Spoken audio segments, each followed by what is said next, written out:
កូនសម្លាញ់មានរឿងមួយដែលម៉ែត្រូវតែប្រាប់កូនឲ្យខានមិនបាននោះគឺអំណួតស្នេហាចូលកូនកុំយកសម្ផស្សរបស់ខ្លួនទៅបោកប្រាស់អ្នកដទៃទាំងដែលកូនមិនស្រឡាញ់គេតែគ្រាន់តែចង់បង្ហាញថាខ្លួនមានមន្តស្នេហ៍មានគេស្រឡាញ់ច្រើនព្រោះខ្លួនកូនសង្ហាឬក៏ស្រស់ស្អាតកូនប្រុសបើកូនមិនស្រឡាញ់គេទេចូលកូនកុំតាក់ទងកុំនិយាយកុំចែកចែវឬចំអន់ដោយអាការៈណាមួយក្នុងន័យស្នេហាធ្វើឲ្យគេលួងស្រឡាញ់ហើយបន្ទាប់មកកូនក៏បោះបង់គេចោលរួចទៅបន្តធ្វើដូច្នេះចំពោះស្ត្រីដទៃផ្សេងទៀតឯកូនស្រីបើកូនមិនស្រឡាញ់គេទេចូលកូនឆាប់ពោលប្រកែកចំពោះគេភ្លាមទៅចូលកុំផ្ដោះក្តីសង្ឃឹមខ្លាំងៗឲ្យគេហើយហាមដាច់ខាតកុំព្រមស្រឡាញ់គេទាំងដែលខ្លួនមិនស្រឡាញ់គេសោះក្នុងបំណងបោកបញ្ឆោតគេប្រើឬដើម្បីផលប្រយោជន៍ណាមួយ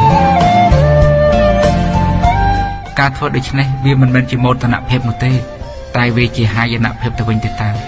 ព្រោះថាវាបានទៅបំផ្លាញបេះដូងរបស់មនុស្សល្អម្នាក់ទាំងដែលគេនោះបានដាក់ចិត្តមកស្រឡាញ់យើងមានក្តីសង្ឃឹមលើយើងហើយព្រមទាំងធ្វើអ្វីៗគ្រប់យ៉ាងដើម្បីយើងនៅពេលដែលថ្ងៃនោះមកដល់គឺនៅថ្ងៃដែលកូនសារភាពថាកូនមិនស្រឡាញ់គេឬថ្ងៃដែលយើងទៅទទួលយកមនុស្សថ្មីណាម្នាក់ផ្សេងទៀតពេលនោះគេនឹងឈឺចាប់ដោយសារយើងអាចទៅជាសម្លាប់ខ្លួន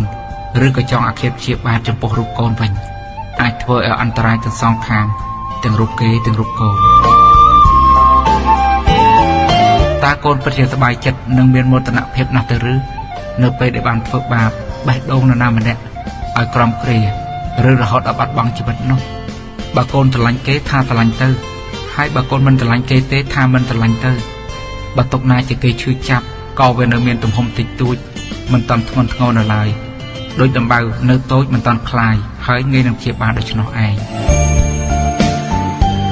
ពាក្យសង្ខេបមួយម៉ាត់ដែលម៉ែព្យាយាមសរុបសេចក្តីឲ្យកូនងាយស្ដាប់ងាយយល់នោះគឺ